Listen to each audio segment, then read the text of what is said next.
కర్నూలు జిల్లా సి బెల్గల్ మండలం తిమ్మందొడ్డిలో జరిగిన భారీ చోరీ కేసును పోలీసులు ఛేదించారు. సెప్టెంబర్ 25న చిన్నారెడ్డి ఇంటిలో జరిగిన దొంగతనం కేసులో వెంకటేష్ను పోలీసులు అరెస్ట్ చేశారు.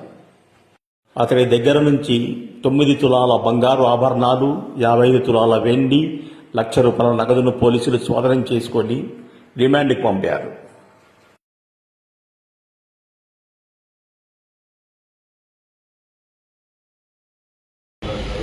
స్పెసిఫిక్ ఇంట్రెస్ట్ తీసుకునేసి ఈ కేసు ఏంటి, ఎవరు చేస్తుందని చెప్పేసి అంతా వెరిఫై చేసి దగ్గరలో ఉన్న సీసీ ఫుటేజ్లు, తర్వాత పాత నేరస్తులు వాళ్ళందరూ కూడా వర్కౌట్ చేసుకుంటారు. కాబట్టి ఈ అక్యూజ్డ్ అయిన గిరి వెంకటేష్ అతనికి కంప్లైంట్ సమీపంలో అతను కొన్ని చోట్ల ఐడెంటిఫై కావడం జరిగింది అనుమానాస్పద పరిస్థితులు. ఇమీడియట్గా ఈ విషయంలో వెరిఫై చేసుకునేసి అతన్ని పికప్ చేసుకుంటే అతని దగ్గర కేసులో ప్రాపర్టీలో మొత్తం పోయిన బంగారు, వెండి సామాన్లతో పాటు క్యాష్ దాదాపు ₹1,00,000 వరకు క్యాష్ కూడా ఇంటాక్ట్గా దొరకడము, దాన్ని ఇమీడియట్గా రికవర్ చేసి వాళ్ళ తీసుకొచ్చి మనం కేసు అరెస్ట్ చేయడం కూడా జరిగింది.